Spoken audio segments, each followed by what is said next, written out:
Milenio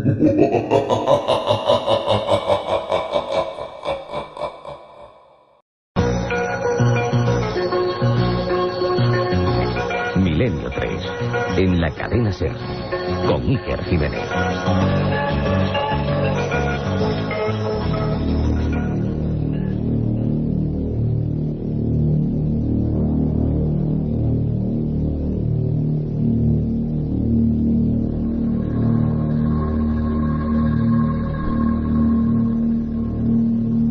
Buenas noches, 3 y 5 minutos de la madrugada y comenzamos esta segunda edición de Milenio 3. Ya sabéis que tenéis una vía directa con nosotros, Milenio 3 con número @cadenaser.com. Y también debéis saber que a partir de este momento comienzan casi 60 minutos, una hora de información, misterio y sobre todo periodismo de lo desconocido. Don Carlos Nicolás a los mandos técnicos de esta nave de misterio y de palabras, Carmen Porter, Katia Rocha, Carlos Barroso y un servidor, Iker Jiménez. Antes que nada, daros un abrazo fuerte a todos y cada uno de los 724.000 oyentes que cada domingo seguís Milenio 3. Unos números que nos ruborizan. Eso es lo que dice el EGM. Esas son las personas que siguen cada domingo las dos emisiones de Milenio 3.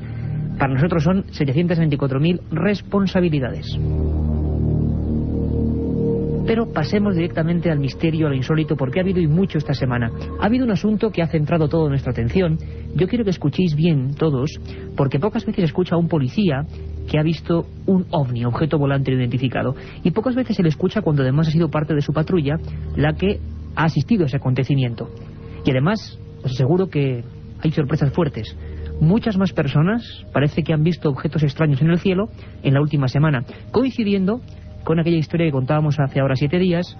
Carlos Barroso, nuestro compañero, que alertado por una llamada a la cadena SER, aquí al estudio central, salía a la ventana y observaba sobre Madrid un objeto extraño con 4 picos. Bueno, ese extraño planeta, satélite, ovni, lo que sea, porque parece que nadie tiene la verdad, ha sido visto desde muchos y muy diferentes puntos de la península y las islas. Y vamos a tener a personas desde cada punto de España hablándonos de lo que vieron. De momento escuchamos a Francisco Ellín, policía de Játiva, en Valencia, directamente y rotundamente hablándonos de lo que pudo ver otros compañeros policías. No tiene pérdida.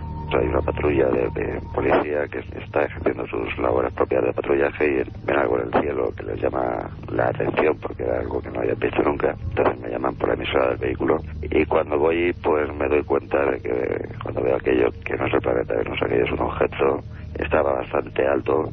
La forma que pude visualizar con unos prismáticos pues era como si se tratase de un dedal invertido. Emanaba una potentísima luz blanca, totalmente blanca, muy radiante, y luego por los bordes despedía una especie de azulado que iba de un azul clarito a un azul más tomado, más oscuro. La verdad es que algo muy extraño ha ocurrido en Játiva, Valencia, y ha coincidido. Tenemos decenas de mails. Yo siempre lo digo, me sorprendéis, de verdad que me sorprendéis cada semana. La colaboración ciudadana me ha hecho revivir, bueno, algunas cosas que ya se vivieron en su día aquí en el estudio 1 de la cadena SER, con un mítico presentador y un programa tremendo que era ese Medianoche, años 70, donde la gente era parte del equipo, y habéis demostrado de verdad con creces que sois parte del equipo de Milenio 3. Desde toda España hemos recibido llamadas al contestador, mensajes por vía correo electrónico a ese milenio3@cadenaser.com, un sinfín de historias que hacen que tengamos una visión muy completa de lo que ha pasado estos días en torno al cielo, a nuestro espacio aéreo. Tenemos en Valencia un compañero que lo conocéis de nuestro equipo y que ya ha intervenido 1000 veces y las que le quedan, porque él ha estado muy cerca del misterio. Se encuentra en la zona, en Játiva. Francisco Contreras Gil, buenas noches. Buenas noches, Iker. Buenas noches a todos los oyentes de Milenio 3. Tocado de la garganta, pero recién llegado hace unas cuantas horas de... Pero al pie del cañón. Donde está la noticia estará SER, donde ocurre el misterio estará Milenio 3. Por supuesto, compañero. Hay más de 700.000 responsabilidades para ello. Desde luego, y a cada una de ellas hay que darle lo mejor. En este caso, lo mejor, pues quizás a nivel de misterio en España ha sido este encuentro ovni. Francisco Ellín, hemos oído sus palabras. No te queremos forzar mucho, Paco, pero cuéntanos qué pasó en Játiva esa noche. Bueno, vamos a ver, Paco Ellín es la punta del iceberg, como diría el gran periodista investigador Juan José Benítez, porque creo que en estos días he recogido a lo largo de 6 o 7 testimonios de policías, y que, vamos a ver, el avistamiento o el encuentro con el misterio, con un titular que sería "Vuelven los ovnis al Levante", el retorno de los no identificados a la Comunidad Valenciana, ocurrió el 21 de noviembre, cerca del amanecer, y fueron dos, una patrulla, como te comentaba, y como nos ha comentado a nosotros en vivo y en directo, de una luminaria, un extraño objeto no identificado, una luz no identificada.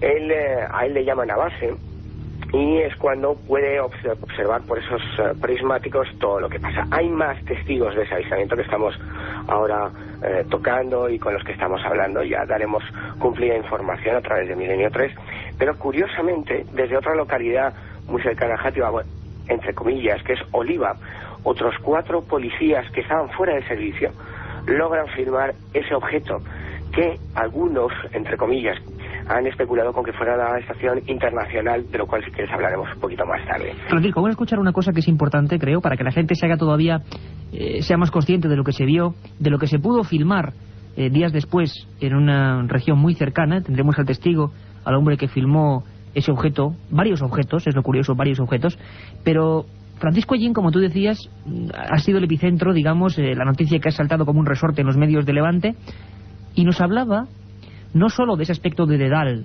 invertido, sino del extraño movimiento, y esto sí que nos ha llamado la atención, que tenía ese objeto. Vamos a escucharle, Francisco. Pudimos ver cómo aquello, pues, efectivamente se movía en vertical y volvía a subir tan rápido como descendía. No hacía ninguna maniobra de estas de desplazamiento izquierda ni derecha ni o circular. Simplemente lo veíamos descender completamente porque estaba bastante lejos de la posición. Lo veíamos, pues imagínate, aproximadamente pues una sexta parte de lo que podía ser la luna, que en ese momento lo teníamos a nuestra espalda, y era luna llena, si no recuerdo mal. Francisco, una cosa como una sexta parte de la luna llena, mucho más potente de cualquier planeta, cualquier estrella. Además coincide plenamente casi con lo que decía el compañero Carlos Barroso. Podríamos decir que tenemos también una oleada, yo decía casi humorísticamente con mi compañero Carlos, la oleada Barroso, porque a raíz de ese testimonio, al menos aquí hemos recibido, y lo vamos a tener de toda España, personas que han visto algo muy parecido. Esto fue un poquito antes, pero ese movimiento es típico, ¿verdad?, del fenómeno OVNI. El avistamiento tuvo detalles impresionantes. La observación duró alrededor de unos 55 minutos, entre 50 y 60 minutos, estamos hablando de una hora. Efectivamente, como te decía, o como nos contaba Paco Allín, tenía un movimiento muy extraño, porque subía y bajaba de una forma inteligente, o por lo menos parecía mostrar inteligencia, y pues se fue desplazando por todo lo que es la costa, porque han surgido más testimonios en Murcia. Y ocurría, como te decía, el 21 de noviembre, pero no ha salido a la luz pública en varios medios de comunicación hasta hace unos días, coincidiendo en lo que puede ser una nueva oleada, con ese titular, una nueva oleada OVNI, ¿no? El retorno de los no identificados al Levante español. Desde luego el caso es espectacular, sobre todo por la cantidad de informes oficiales, entre comillas, que estamos recabando. Y imagino que en pocos días podremos incluso tener hasta imágenes, ya diremos dónde las podemos localizar y la pueden ver todos nuestros oyentes. Sí, porque al parecer Alejandro Vives, Francisco, una persona pocos días después en un lugar a unos 20 kilómetros de Játiva, en Oliva, junto con otros 4 policías. Exacto, que era el que grababa. Grabaron el mismo objeto que estaban viendo la patrulla de policía local de Sátiva. Pero al parecer incluso hay un detalle, Francisco, muy interesante, y que todos los que siguen el fenómeno OVNI nos darán la razón, porque al parecer luego en la filmación aparecen varios objetos y de una forma metálica muy extraña. Yo creo que podemos escuchar a Alejandro Vives, el videoaficionado que junto a esos policías graba esta observación. Creo que es un documento realmente interesante. Vamos a escuchar sus palabras. Hola, llamo de Talavera de la Reina, Toledo. Me llamo Eduardo España y suelo decir que el pasado jueves 5 de diciembre, sobre las 7 de la mañana, observé una luz, como describió el periodista Carlos Barroso. Eran como 2 luces muy brillantes que estaban pegadas con una estrella demasiado grande. Me llamó la atención y escuché el programa y me llamó la atención justo como lo escribía el periodista Carlos Barroso, pero eso fue sobre las 7 de la mañana. Una cosa, este testigo era realmente una persona que desde Talavera, era una de las listas de testigos que teníamos, había observado algo muy parecido, en las mismas fechas, pero ahora sí tenemos a Alejandro Vives, que vio algo muy parecido también, pero que lo pudo grabar, tuvo esa fortuna, desde Oliva, como decía el compañero Francisco Contreras, y que además había policías al mismo tiempo observando aquella visión. Incluso parece ser, Francisco, que hubo en ese momento hasta 20 testigos, lo comenta Alejandro Vives, en el mismo momento de la observación. Vamos a escucharle. La fecha es el domingo, desde el trabajo, que estábamos merendando, y el compañero que tengo yo de trabajo me dice, mira ahí en las montañas. Y ahí en las montañas habían pues, 3 luces, no, me da la sensación de nubes, doradas, muy grandes y muy bajitas, y estaban estáticas, quietas, ¿no? Entonces, pues yo ya, caramba, pues eso no es ningún tipo de avión, ninguna, eso está parado ahí, y qué raro. Y comienzan a moverse hacia arriba y hacia abajo, tienen unos movimientos, y mientras yo estoy mirando a este chico, eso que filma, ¿no? Y bueno, si ya voy a avisar a más gente, y somos unas 20 personas observándolo, y después cuando nos enseñan la cámara lo que ha grabado sale pues algo metálico, ¿no? Una especie de, en efecto, lo que conocemos como disco o tubo cromado, no sé, algún trasto que no sé lo que es. La otra realidad. Milenio 3. En la cadena SER. Aparte de gozosos, dolorosos, gloriosos, los misterios de la Iglesia son sorprendentes e inexplicables. La periodista Carmen Porter te ayuda a desvelarlos en Misterios de la Iglesia, una obra que saca a la luz los episodios más impactantes del fenómeno religioso. Exorcismos, apariciones, cuerpos incorruptos, estigmas. Misterios de la Iglesia, de Carmen Porter, publicado por Editorial Edad. La otra realidad. Milenio 3. En la cadena SER.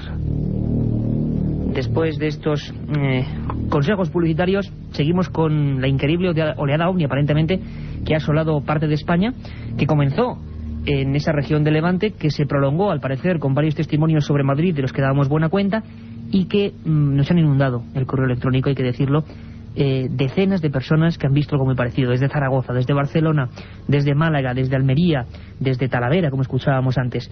Vamos a escuchar a José Manuel, uno de tantos testigos, que vive en Santa Coloma de Gramenet, en Barcelona, José Manuel Pontes, que también observó en la misma fecha algo muy extraño, lo mismo que denunciábamos aquí en Milenio 3 hace tan solo unos días. Yo pensaba en un principio de que debía ser el foco de un avión, pero claro, aquello estaba totalmente estático, y entonces pues rápidamente piensas que a lo mejor era un helicóptero, o vete a saber qué. Y claro, un helicóptero a la altura que debía estar aquello sobre el mar, no pensaba yo, o al menos no creía yo que pudiera ser. Además que el foco se veía mirando hacia nosotros, hacia tierra. El resplandor aquel pues me dejó así extrañado, y aquello de la otra posibilidad que para quitármelo de idea de la cabeza fue de pensar que podía haber sido un planeta. Francisco, se ha especulado mucho este tipo de testimonios, vamos a seguir con ellos, es la voz viva de las personas que están viendo algo estos últimos días. Se ha especulado, como tú decías, con una supuesta reentrada de diversos elementos científicos humanos. Y bueno, tú que a estas alturas, en los casos de allí, ¿hay alguna solución de momento? Por la información que estamos recabando, y que concretamente en el de Sátiva, que ocurrió el 21 de noviembre, esto es importante porque es donde comienza la oleada. Sí, el inicio. Vamos a dejarlo claro. La primera explicación oficial o científica que salió a la palestra fue que podría ser, o que podría tratarse de la observación de la Estación Internacional Espacial. Bien, completamente descartado ya. Yo he manejado un par de informaciones, he estado hablando con diversos expertos en el tema, y estoy esperando explicación oficial, la cual ya he pedido por diversos medios. Y la estación espacial solamente se pudo ver aquel día durante 1 minuto y 16 segundos, más o menos, 1 minuto, 1 minuto y medio, con prismáticos, y sería muy pequeñita y no tendría, por supuesto, nada que ver, absolutamente nada que ver con la observación que tuvo Paco Ellín, la patrulla, con los 2 policías locales pertinentes y el resto de personas que el mismo día, horas antes y horas después, en Oliva y en otras regiones de la Comunidad Valenciana, desde Alicante y Murcia, han podido observar. Absolutamente ninguna. Habría que estudiar la posibilidad de que fuera algún tipo de fenómeno atmosférico y que fuese una observación. Lo curioso... Estamos intentando contrastarlo, o que estuviésemos con la reentrada en la atmósfera de chatarra espacial. Lo curioso, Francisco, que te voy a decir es que también casi todos los testigos, la mayoría de testigos de después del inicio de la de Valencia, lo que hemos recibido son objetos bastante inmóviles, cosa que da mucho que pensar. Por ejemplo, tengo entre los muchísimos mails que hemos recibido un mensaje de Vicky Porcel de Granada, de las inmediaciones de Granada, que observa algo grande, fijo, luz fijo que no parpadea y que tiene 4 picos, que era exactamente lo que describía Carlos Barroso, nuestro compañero de Milenio 3, y un montón más de gente. Por ejemplo, Pedro Manu del pueblo de Arriate, cerca de Ronda, en la provincia de Málaga, también nos escribe la misma fecha, exactamente igual en esa noche de madrugada del martes al miércoles, exactamente dice, observé tal y como la describisteis. Dirección oriente, 4 puntos bien señalados y sobre todo la gente, Francisco, coincide en ese color entre blanco y azul. Bueno, habrá que seguir investigando, pero sigamos con la fuerza de los testimonios. Juanjo Loquis desde Zaragoza también había visto, también había sido testigo de lo imposible. Le escuchamos. Era un objeto estático, como una luz muy grande, era más grande que una estrella, más pequeño que la luna. El destello que parecía que eran como 4 puntas, pero vamos, más me inclino por el destello, y la verdad es que era grande, era más grande que una estrella que se pueda ver normal y corriente. Escuchando el programa la semana pasada, escuché que un experto decía que si eran 2 planetas. La verdad es que yo no me lo creí, sinceramente, con muchos respetos para esa persona, pero no, eso tampoco era para mi parecer no era tampoco un planeta. La verdad es que la hipótesis astronómica es la primera que barajamos. Parece ser que el tipo de luz, la intensidad, la fijeza, parece que no se corresponde, no había ni siquiera el movimiento típico astronómico, con algunos estudios que nos hacían compañeros como Rafael Cabello, que pensó que podía tratarse de las lunas de Júpiter. En este caso no, parece que es algo mucho más grande y tan extraño como que, por ejemplo, los policías de Valencia, de esa costa levantina, pues dijesen abiertamente que nunca habían visto nada parecido. Si te parece, Francisco, terminamos un momento este giro por España. Luego quiero preguntarte un par de cuestiones, a ver a ti, ¿a qué te suena todo esto? Tú avezado en perseguir este misterio por toda la piel de toro. Acabamos en las islas, que a veces las dejamos siempre aparte. Sabemos que tenemos un sinfín de amigos en Canarias y en Baleares. Acabamos con testigos desde Las Palmas. Escucha bien, Francisco, lo que vieron. 5:30 hora canaria de aquí, al sur de Tenerife, encima de Las Palmas de Gran Canaria, justo bajo el horizonte, empieza y es impresionante porque es como un faro de un coche, solo un faro, y lo he estado observando todos los días y si ahí trazamos una perpendicular, va ascendiendo, claro, de una forma muy despacito, que justo a las 8 de la mañana, 9 horas península, aunque hay sol, aún se observa arriba del horizonte. Francisco, todo tipo de testimonios, todo tipo de personas, nos hemos visto invadidos por la gente que parece que, bueno, que vivimos esos momentos concretos de oleadas que hubo hace ya mucho tiempo, que nos hayamos olvidado de ellos. Bueno, seguiremos indagando. A día de hoy la información oficial parece que está difícil porque el propio policía Francisco Ellín de la Comunidad de Valencia, de Játiva, había tenido problemas, ¿no? Parece ser que, bueno, tampoco los altos mandos están como para dar facilidades a nadie, ¿no? No está el ambiente muy fácil, que digamos, en cuanto a información oficial, porque, bueno, el hecho de que hubiese sido, en el caso de Xàtiva, 2 policías locales los principales testigos y los primeros, bueno, pues el resultado es un informe oficial de la policía local, todo un documento para aquellos que estamos relacionados con el periodismo del mundo del misterio, ¿no? Bueno, pues ese informe parece que no quiere salir a la luz, o no quieren que salga a la luz, y yo estoy pendiente de ello. Las autoridades en la Comunidad Valenciana parece que han corrido un tupido velo y no quieren pasar más allá de lo que es el testimonio directo, ningún papel oficial. El martes, te doy datos precisos, voy a quedar con el jefe de la policía local de Xàtiva, Enrique Gómez.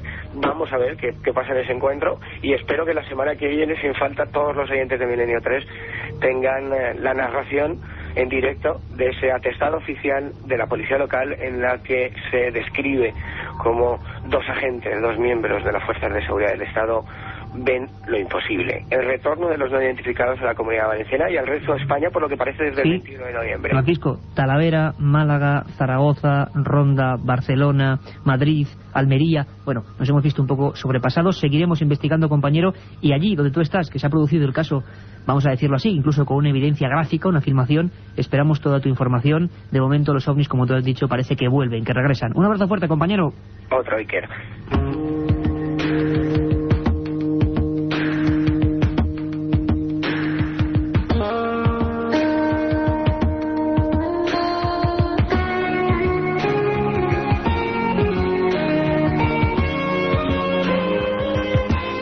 caramba lo que pasó hace 7 días. La noticia que ha generado nuestro compañero Carlos Barroso y aquella llamada, quizás el señor nos está escuchando, quién sabe, la que llamó aquí a la cadena SER y la que, bueno, como impera siempre la ley de los ovnis, la ley del misterio, la ley de la casualidad. Alguien que quizá no sabe lo que está haciendo, que con toda su buena fe llama y se pone en marcha una especie de conmoción social y al menos una ley de comunicación de intensa impresión ante lo extraño y que hace que la radio, que los micrófonos de la cadena SER concentren todo ello y ahora os lo podamos ofrecer.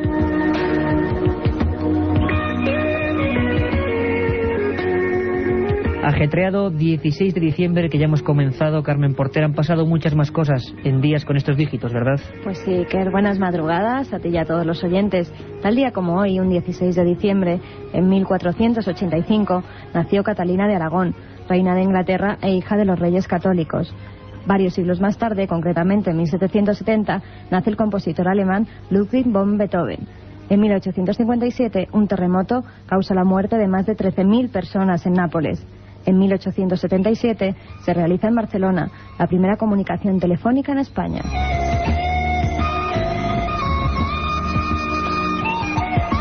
En 1902 nace el poeta español Rafael Alberti.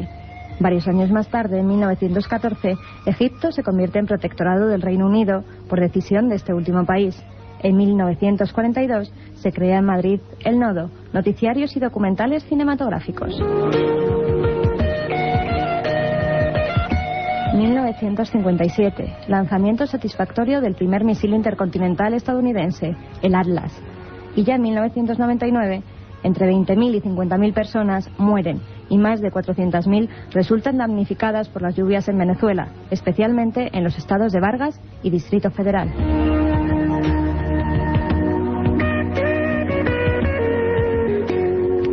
Muchísimas cosas, excelente el repaso de Carmen Porter a unos dígitos, 1 y 6 de diciembre, en los que ocurrieron tantas y tantas cosas buenas y malas para el género humano. Ya lo decimos siempre, ya lo sabéis, cada día es un archivo individual en el disco duro del tiempo y el espacio, y aquí lo recordamos. Recordaros también que no el día 16, si el día 20, tanto Carmen Porter como yo, como gran parte del equipo de Milenio 3, estaremos en Córdoba, en esa magnífica y bella capital andaluza. Concretamente el día 20, viernes, a las 8:30, para llevaros documentos, sonidos exclusivos, imágenes, para pasar con vosotros unas horas de auténtico agrado. Será en la delegación de la 11, en la calle Doctor Rodríguez Maya 8. Viernes, 8:30 de la tarde, Doctor Rodríguez Maya 8, Milenio 3, que se marcha, algunos de sus miembros, hasta Córdoba.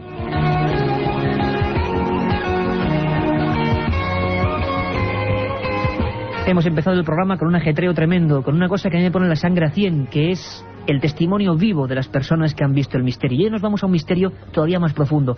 ¿Sabéis a quién tenemos siempre escarbando en lo extraño, no? En la tramoya de lo que no se cuenta. ¿Sabéis que nuestro auténtico informante, nuestro detective de la conspiración, se llama don Santiago Camacho, que siempre, cada semana, nos da una lección de lo que es lo que no se cuenta? Todos hemos ido a hablar del LSD, ¿verdad? ¿Recordáis todos aquella famosa canción célebre de los Beatles, Lucy in the Sky with Diamonds, que todo el mundo no entendía y que decían que era LSD? Y una droga, un alucinógeno que cambió una generación. Bueno, parece ser que algunos proyectos muy concretos estadounidenses estaban dispuestos a utilizar esa droga para manejar el cerebro de una forma tremenda. Casi lo que hemos contado esta primera edición, la de 10:30 a 11, Milenio 3. Santiago Camacho se sumerge en los misterios del LSD y nos cuenta lo que sabe de él. Un mundo tenebroso.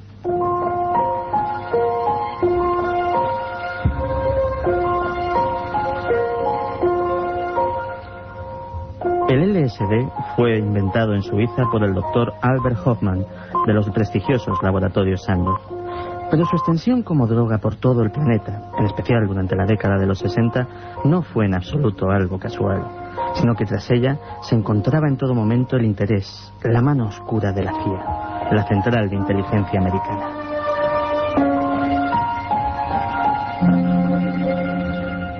No olvidemos dar gracias a la CIA y al ejército por el LSD, dijo en su momento irónicamente John Lennon. Pero ¿cuál era el interés de la CIA en todo este asunto? Sencillo. Los espías americanos pensaban explotar en su beneficio el potencial de esta droga para reprogramar la personalidad humana, para crear un ejército de autómatas que seguirían sus órdenes sin siquiera ser conscientes de estar bajo control.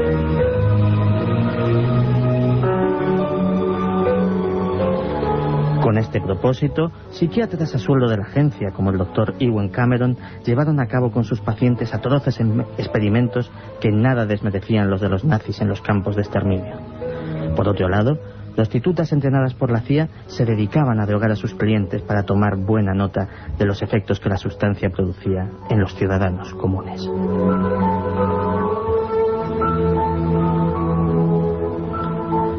Cuando una comisión del Senado estadounidense, dirigida por el senador Ted Kennedy, fue convocada para indagar sobre este asunto, se encontró con una alucinante trama, algo digno de un film de ciencia ficción. Ciudadanos inocentes habían sido sometidos a la acción de las drogas, hipnosis, radiaciones de todo tipo e incluso implantes electrónicos colocados en el curso de operaciones quirúrgicas tan inocentes como una simple extirpación de amígdalas.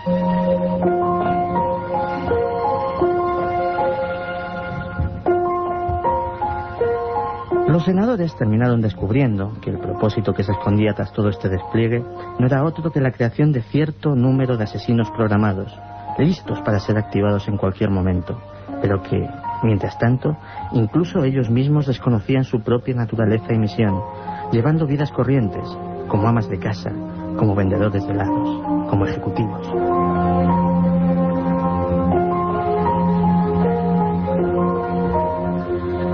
En la actualidad, se cree que los asesinatos de Robert Kennedy o Martin Luther King pudieron ser llevados a cabo por personas que se encontraban bajo una influencia desconocida. Irónicamente, parece también muy probable que el propio John Lennon cayera bajo las balas de uno de estos sicarios programados. Tal vez se precipitó un poco al dar las gracias a la CIA por el LSD.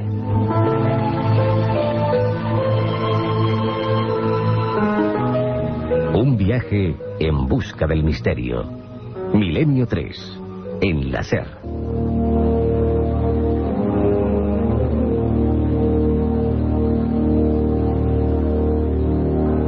Y siempre cuando llegan, no las agujas del reloj, iba a decir las agujas, pero ya estamos en la era digital y aquí en la cadena SER, en el Estudio 1, tenemos un estupendo reloj que la verdad es que parece un ovni, parece esas cosas que está viendo la gente, una esfera que se va completando con puntos y ahora mismo dice 0333, es decir, 3:33 de la madrugada de este inimitable e imborrable 16 de diciembre. La verdad es que es un momento idóneo para abrir nuestra biblioteca. Nos esperan 2 libros maravillosos. Escuchad atentamente. La biblioteca de Milenio 3.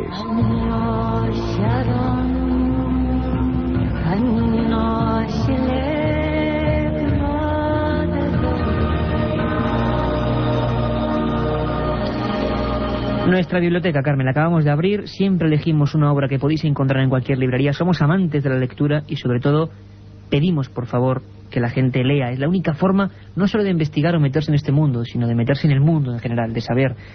Solo hay gente que tiene interés por la cultura y gente que la destroza, que decía aquel sabio. Y yo voy a hablar de otro sabio, de un sabio que además a mí me marcó profundamente. Se llamaba Carl Sagan. Nacido en Nueva York en 1934 y que llegó a ser profesor de física de la Universidad de Chicago y profesor de Harvard. Hizo muchas obras: La conexión cósmica, Sombras de antepasados olvidados, El cometa, El frío y las tinieblas, una que fue tremenda obra póstuma junto con la que vamos a conectar hoy, que es El mundo y sus demonios. Pero hubo un libro y una serie de televisión que cambió el concepto de la historia. Es como esos genios, es como hablar de Félix Rodríguez de la Fuente, por ejemplo aquí en España con Los animales, el hombre que nos enseñó la naturaleza. El señor de la Cuadra Salcedo, el hombre que nos enseñó la exploración, tantos otros pioneros. Carl Sagan lo hizo a nivel mundial, lo hizo con una obra monumental, tanto literaria como audiovisual. Lo recordaréis muchos, ¿verdad? Aquella chaqueta de pana, aquel cuello vuelto y aquella especie de nave. Por vez primera muchos en el mundo veíamos las galaxias, los planetas, la inmensidad del espacio. Aquella serie que cambió el concepto de nuestro entorno se llamaba Cosmos.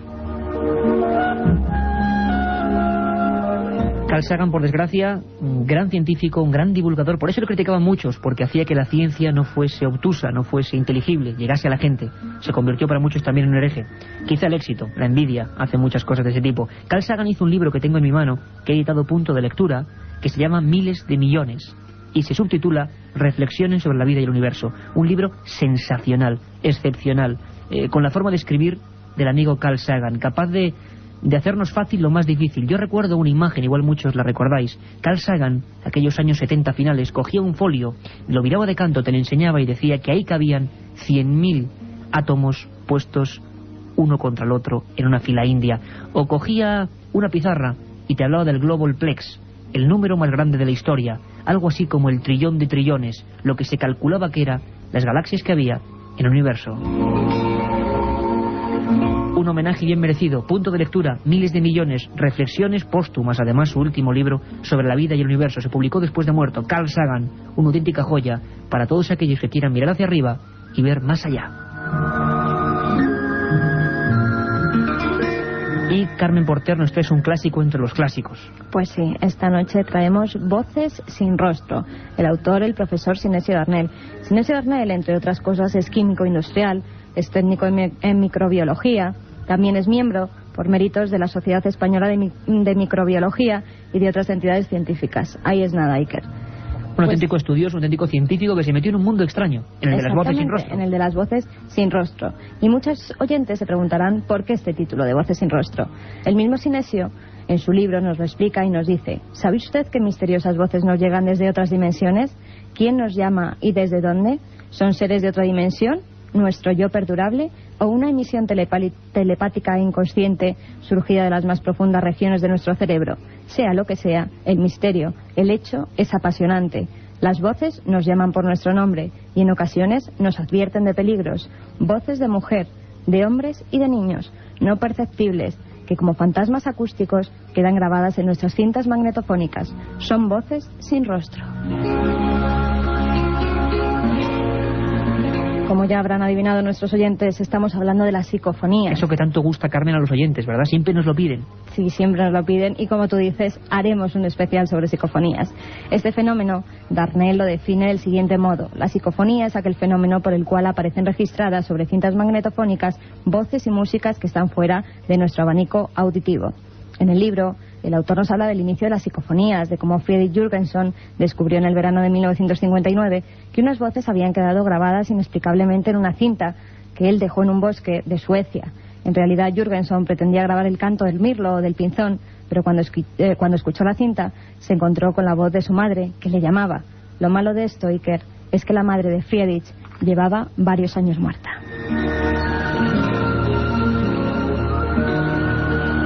Una historia, además, Carmen, que contamos aquí en aquel primer especial de psicofonías ya cuando empezábamos en verano, lo que ha dicho por la compañera Porter, que es que haremos un programa con todo tipo de psicofonías, porque hay muchas, pero también hay que dosificar ese tipo de temas.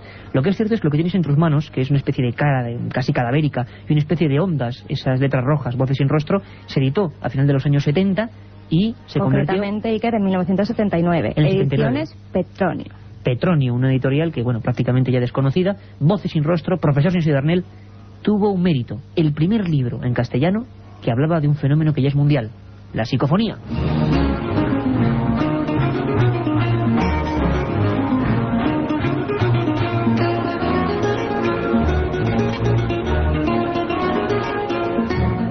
Y ahora y sin descanso, y además nos lo habéis dicho con todo tipo de mensajes, que os encantan las leyendas urbanas y os encantan los viajes, ¿verdad?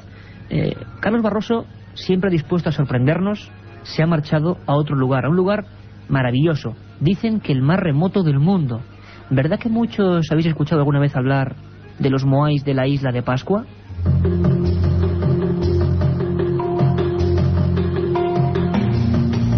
Rumbo al misterio.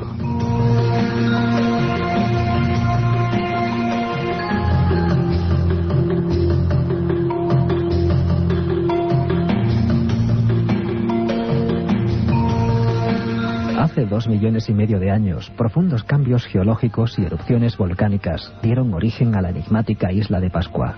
Entre suaves lomas con cerros y volcanes ya extinguidos, se dibujan los vértices de un triángulo casi perfecto. En realidad, la isla es la cima de una enorme montaña submarina de 4.000 metros de altura y de 200 kilómetros de base. Perdida en el Océano Pacífico, la isla de Pascua es el lugar más aislado de la Tierra. Rapa Nui, como la conocen sus habitantes, fue descubierta en 1722, el día de Pascua de Resurrección. De ahí su nombre. En 1770 fue anexionada a la corona española bajo el nombre de Isla de San Carlos, en honor a Carlos III. El 9 de septiembre de 1888 fue conquistada por Chile y actualmente depende administrativamente de la región chilena de Valparaíso. La isla de Pascua se encuentra a 3.700 kilómetros de Chile y a 4.050 kilómetros de la Polinesia. Su idioma oficial es el español, aunque los lugareños se comunican en un lenguaje propio. Se trata de una extraña sociedad, orgullosa de su pasado, que en otros tiempos bautizó a la isla con el nombre de Tepito Tejenúa, que significa el ombligo del mundo. La principal atracción de la isla son una gran cantidad de estatuas de piedra conocidas como moai, que representan figuras masculinas, aunque la mayor parte de las veces solo la cabeza de estas gigantescas efigies sobresale de la tierra. Los aborígenes las consideraban la representación de sus antepasados y les atribuían la fuente del maná o fuerza sobrenatural.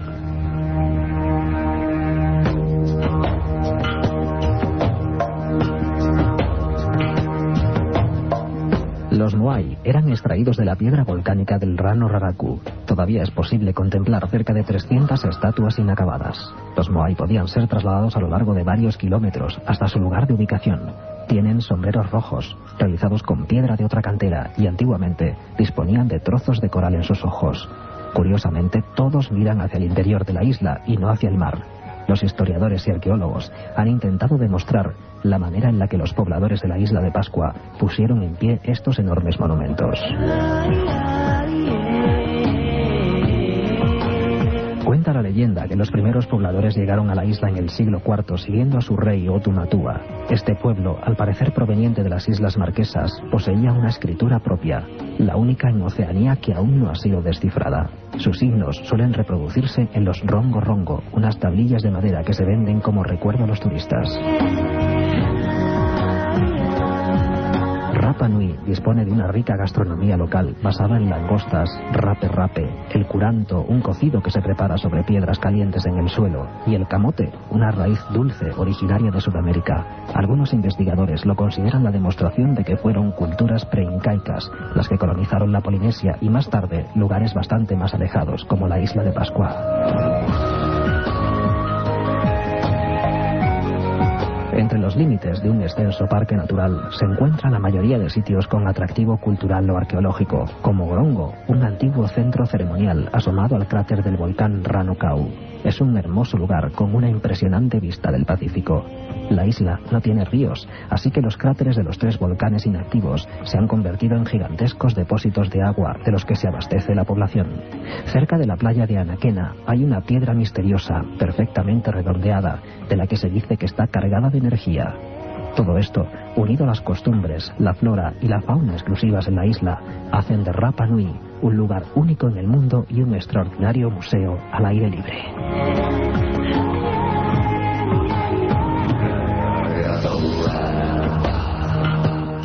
La otra realidad. Fenómenos extraños. Misterios sin resolver. Milenio 3. En la SER. Primer día, llegada al hotel y alojamiento. Segundo día, ruinas de Petra y pistas de Nazca. Tercero, Sábana Santa de Turín, pirámides de Egipto. Ninguna agencia te ofrece un viaje como este, lleno de misterio y aventuras. Solo Iker Jiménez te lleva a las fronteras de lo imposible. Un viaje de 150.000 kilómetros que recorre el lado más enigmático y sorprendente de la historia. Fronteras de lo imposible, de Iker Jiménez, publicado por Editorial Edad.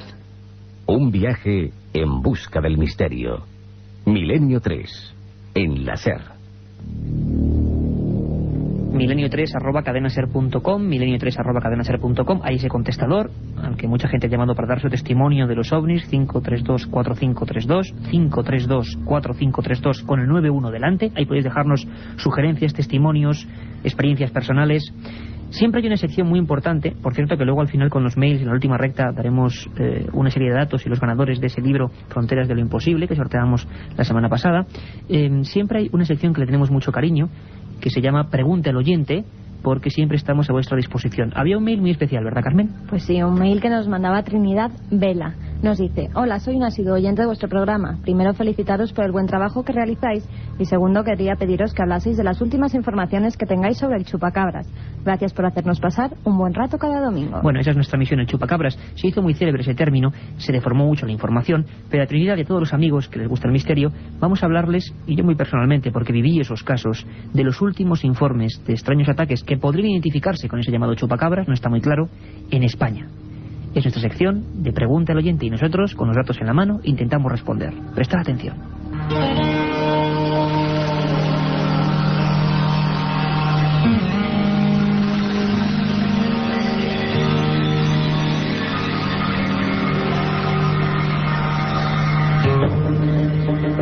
Aquella noche el pastor Tomás Poza estaba intranquilo. Cerró su ganado, más de 300 cabezas, y se alejó del corral preocupado, como si alguien observase cada uno de sus pasos. Al día siguiente el espectáculo le hizo derramar lágrimas. Todas y cada una de las ovejas estaban muertas, la mayoría con la marca de un único diente o punzón en el cuello. Les habían chupado hasta la última gota de sangre. Ocurrió en el Valle de Tabladillo, en Segovia, cuando terminaba 1997. El miedo recorrió los pueblos de la comarca. Los niños dejaron de ir al colegio. Las escopetas se recargaban con el temor. Nadie vio una sola huella. El prodigioso lobo había capturado a todas sus presas en apenas una hora, y los buitres, durante semanas, se negaron a pasar por la zona del festín macabro de carne y putrefacción. Era como si rehuyesen de algo. Unos meses antes, en el Alto Aragón, la policía había dictaminado que más de 2 centenares de cabras habían sido atacadas por un misterioso animal que no dejaba marcas, con agilidad prodigiosa que le hacía saltar verjas de más de 3 metros y con un solo colmillo. Su afición, succionar la vida de sus víctimas. Se comenzó a hablar del término chupacabras en Costa Rica hacia 1995. Muchos testigos dijeron haber observado un ser alzado sobre 2 patas, con la virtud de ser tremendamente escurridizo ante cualquier trampa. En Centroamérica se vivió una verdadera obsesión ante el maligno visitante, pero en nuestro país el ataque más feroz aún estaba por llegar. En enero de 1999, ganaderos de pueblos de la Ribera Navarra denunciaron el ataque y muerte en apenas unas horas de más de 800 ovejas. En Lerín, una tranquila localidad junto a la carretera comarcal, se encontró una pisada, solo una, hundida a gran profundidad en el barro. Medía casi 18 centímetros y podía pertenecer, según los cálculos, a una bestia no identificada de más de 400 kilos. Todas las víctimas, algunas halladas en un radio de más de 4 kilómetros, daban la sensación de haber sido paralizadas, todas con el punzón en el cuello, ninguna con desgarros o carne destrozada. La Guardia Civil y el Seprona de diversas aldeas hizo varias batidas en busca del supuesto gran cánido que amedrentaba la zona, pero sin ningún resultado. A pesar de ser tierra llana y con pocos escondrijos, aquel ser capaz de saltar tapias y matar con gran furia sin dejar ni un solo rastro, jamás fue encontrado. A pocos pastores les pasó por encima un pequeño detalle. Ni un solo buitre, muy abundantes en la zona, descendió del cielo para acercarse a aquellas montañas de carne muerta.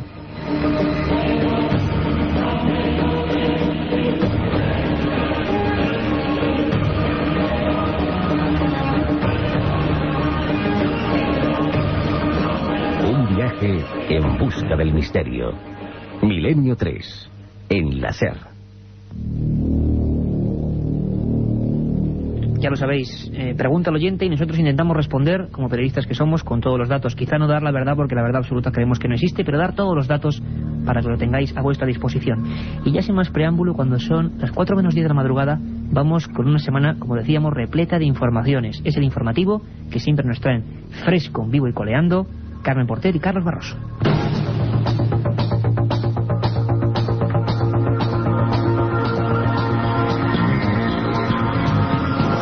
Una arqueóloga mexicana está estudiando un cráneo que podría tener 13.000 años de antigüedad y que ha sido encontrado cerca del aeropuerto de Ciudad de México. Según la investigadora, el análisis vendría a demostrar que algunos de los primeros pobladores de América podrían haber llegado al continente por la costa del Pacífico procedentes de Japón.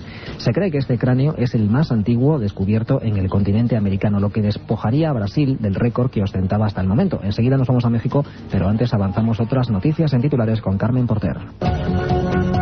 El Museo Egipcio celebra su centenario con una exposición llamada Tesoros Ocultos. La sonda Galileo descubre un pequeño satélite de Júpiter. Una clarividente ayuda a encontrar el cuerpo de un hombre desaparecido. Los investigadores han determinado que tiene 13.000 años, lo que lo convertiría en el más antiguo de todo el continente americano. Se trata de un cráneo aparecido junto al aeropuerto de Ciudad de México y que añadiría nuevos datos a las teorías sobre los primeros pobladores de América. Corresponsal en México, María José Cejas. La teoría más extendida sobre los primeros pobladores de América es que llegaron hace 11.500 años por tierra, persiguiendo mastodontes y bisontes desde Asia hasta América por el estrecho de Bering, que une el extremo nororiental asiático con Alaska y que en aquel entonces no era agua sino hielo. Un cráneo descubierto en México y que ahora se sabe que tiene 13.000 años de antigüedad puede revolucionar estas teorías. El cráneo, el más antiguo que se conoce hasta ahora en este continente, es estrecho y alargado y no pequeño y ancho como los de los pobladores que llegaron a través de Bering. Los investigadores manejan ahora la teoría de que antes de la migración a través de este estrecho, otros pobladores llegaron a las costas a través del Océano Pacífico desde Japón. Esta tesis está avalada por el descubrimiento hace unos años del más antiguo sitio habitado por humanos que se conoce en América, que está en el Pacífico chileno, en Monteverde, y que data de hace unos 14.000 años. De todas formas, los investigadores reconocen que los orígenes del hombre americano son todavía un misterio y que el descubrimiento de este cráneo, más que respuestas, plantea un sinfín de preguntas. Un friso descubierto por un grupo de arqueólogos en el estado mexicano de Campeche demostraría que la cultura maya apareció 2 siglos antes de lo que se piensa hasta ahora. Esto significaría que los mayas estarían perfectamente establecidos en el 400 a.C. Más cosas, el Museo Egipcio del Cairo está conmemorando el centenario de su apertura con una exposición titulada Tesoros Ocultos. Será una oportunidad única para contemplar por primera vez piezas únicas que llevan decenas de años almacenadas y sin mostrarse al público. Carmen. Para esta exhibición se han recuperado 250 piezas únicas y 3 estatuas monumentales, entre las que destacan una cabeza de alabastro de la princesa Teti Angkem, de unos 4.200 años de antigüedad, y una estatua de mármol del sacerdote Kai, que reinó hace más de 4.500 años. También se podrá contemplar un brazalete de oro con piedras preciosas de la 18ª dinastía, que fue hallado por el egiptólogo británico Howard Carter, descubridor de la tumba de Tutankamón, de la que se exhibirán 30 amuletos de oro y pequeñas piezas de joyería que datan del año 1300 a.C. La exposición durará un año y está previsto que se convierta en itinerante para recorrer varios países del mundo. Por cierto, que el Consejo Supremo para Antigüedades en Egipto ha contado las piedras que componen la Gran Pirámide. Zahi Hawass, secretario general del Consejo Supremo, aseguró que la pirámide se compone de 1 millón de rocas calizas y que los constructores habían sido más eficaces y organizados de lo que se piensa. Anteriores estudios estimaban que la Gran Pirámide había sido construida con 2,3 millones de piedras. El consorcio europeo Arianespace se ha quedado de momento sin lograr una de sus mayores aspiraciones, lanzar al espacio un cohete de 10 toneladas, el nuevo Ariane 5, que debía poner en órbita 2 satélites europeos de telecomunicaciones. Un fallo en un motor hizo que el pasado miércoles todos estos proyectos se hundieran en el fondo del Océano Atlántico. Por el momento se desconocen las causas de lo ocurrido en el Ariane 5, aunque se sabe que sufrió la interrupción de la combustión y la pérdida de su trayectoria cuando se encontraba a unos 120 kilómetros de altitud antes de caer en medio del Océano Atlántico. Ya en el agua, la protección del cohete hizo explosionar la lanzadora. El lanzamiento estuvo lleno de incidentes, ya que se produjo una amenaza de bomba horas antes de la partida del Ariane 5, que obligó a los artificieros a registrar el Centro Espacial de Kourou, sin que se encontrara ningún explosivo ni se cambiaran los planes. El fracaso de la misión 157 es el 9º que sufre un Ariane desde 1980. Mientras tanto, la sonda estadounidense Galileo sigue surcando el espacio y, lo que es mejor, sigue sorprendiendo a los astrónomos. Estos días ha enviado a la Tierra imágenes de un recién descubierto satélite en Júpiter. Este satélite natural de Júpiter, llamado Almaltea, tiene una densidad muy débil y forma irregular, lo que sugiere que puede estar compuesto por numerosos trozos que están sujetos por el efecto de su gravedad respectiva y que presentan agujeros en los lugares en los que los trozos están mal encajados. Además, se ha podido saber que tiene un color rojizo y mide 270 kilómetros de largo y la mitad de ancho. Y les contamos ya otras noticias igualmente interesantes. En Japón, la secta Aleph podría estar preparando una matanza para conseguir la huida de prisión de su gurú Shoko Asahara. Según afirma un informe elaborado por el organismo gubernamental de inteligencia, el nuevo líder de la secta, Fumihiro Hoyu, sigue predicando el dogma según el cual se puede liberar a las personas de sus pecados matándolas. La agencia de investigación recomendó al gobierno que prolongara 3 años más la vigilancia a la que es sometido el grupo Aleph desde el año 2000, por considerarlo una amenaza para la sociedad. Por su parte, Hoyu negó esas acusaciones, afirmando que Asahara pertenece al pasado y que ya no tiene ninguna influencia sobre el grupo. Una vidente ha ayudado a encontrar los restos de un turista británico buscado por su familia desde hace meses. La clarividente Lena Adams aseguró que el cuerpo de Peter Falconio, que llevaba desaparecido desde el 17 de noviembre del año pasado, se encontraba en una montaña a unos 20 kilómetros de Alice Spring, lugar donde fue visto por última vez. Los familiares acudieron hasta el lugar indicado por la vidente y hallaron restos humanos. Por su parte, la policía ha comenzado ya a realizar los análisis precisos para determinar si el esqueleto pertenece al señor Falconio. Pues por esta semana es todo. Las noticias vuelven a Milenio 3 dentro de 7 noches. Y esta bellísima sintonía que nos pone don Carlos Nicolás hoy a los mandos de esta nave, pues indica que estamos ya en la recta final de este Milenio 3, segunda edición del domingo 17 de diciembre del 2002. Carmen Porter. Pues sí, ante todo vamos a dar los ganadores de Fronteras de lo Imposible. Estos 5 libros han recaído en José Luis Trujillo, en Álvaro Sánchez, Cristina Rubio, Miquel Oteiza y Ana Hernández. Pues esos son los 5 afortunados del sorteo que hicimos la semana pasada. Sabéis que siempre vamos dando libros para que, bueno, os adentréis en el misterio. Y vamos ya con los mails, Carmen, un montón, ¿no? Mails que nos han llegado a milenio3 con número, @cadenaser.com. Allí nos ha escrito David de Jesús. Nos dice: buenas noches, argonauta del misterio. Soy seguidor de tu programa y comprador compulsivo de tus libros. Bueno. Hacéis un programa magnífico, riguroso, contrastado y acertado. Y te pongo un tema que a buen seguro tendrá tanto interés como audiencia: las películas snuff.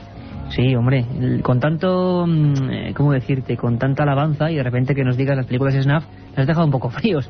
Yo lo que prometo es que a veces Milenio 3, siempre lo digo, va a adentrarse en otros temas que son misteriosos pero que no son paranormales. Uno de ellos fue el famoso mito de una supuesta película snuff. Se decía que hubo, no sé qué pasó. Bueno, crímenes muy famosos en España como el de Alcácer, por ejemplo, se habló de eso. Pues quizá tengamos a los mejores especialistas y nos adentremos en ese escabroso mundo. Más, Carmen. José Luis Martínez La Casa nos escribe en relación al programa de media hora que hemos hecho de 10:30 a 11 y nos dice que le gustaría que le recomendáramos alguna lectura al respecto con la que poder aumentar la información sobre el tema. Sobre el tema de los poderes de la mente hay muchísima información. Lo que ocurre es que sobre concretamente el viaje astral lo que se ha escrito es bastante poco serio. Yo recomiendo un libro muy difícil de encontrar que es Los poderes ocultos de la mente. Escribió el buen amigo de este programa, Enrique de Vicente, hace ya muchos años en Editorial América Ibérica. Y hay uno inencontrable que era de un sacerdote, el padre Óscar González Quevedo, que eran los poderes físicos de la mente. Si lo encontráis, ahí hay una buena información. Cecilio Galiano Yeguas nos dice: hola Iker, me gustaría saber algo sobre los mensajes subliminales en los discos musicales. Saber qué hay de cierto en esto o si es solo una leyenda. Bueno, vamos a hacer un programa entero sobre eso, es mi eterna leitmotiv. Un programa sobre la supuesta música maldita. Lo hicimos con Cine Maldito y lo haremos con música maldita. Y lo que no va a ser nada maldito es la excursión de Milenio 3 a Córdoba, ¿no, Carmen? Eso es, estaremos en Córdoba, concretamente el viernes 20 a las 8:30 de la tarde en la delegación de la 11, en la calle Doctor Ruiz Maya 8. Doctor Ruiz Maya 8. Tanto Iker como yo hablaremos de Encuentros, el último libro de Iker Jiménez, y de Misterios de la Iglesia, de una servidora. Sí, pero además con imágenes, con sonidos. Será un placer que vengáis, que compartamos ese momento mágico en una ciudad mágica como Córdoba, además llena de misterios, y seguro que al final los debates van sobre historias, por ejemplo, la Facultad Encantada de Córdoba, ¿te acuerdas, verdad, Carmen? Sí. Aquellas experiencias de las que un día tendremos que hablar y quizás sea un buen punto de inicio estar allí con toda la gente. Además, estamos convenciendo a parte del equipo para que se venga a raudo esa ciudad mágica y, bueno, podamos estar con todos vosotros. La fecha, ya lo sabéis, viernes, 8:30, acto completamente gratuito, por supuesto, para todos los amigos de Milenio 3. Esto fue una semana de misterio, de información y de periodismo. Nos vemos dentro de 7 días y os dejamos con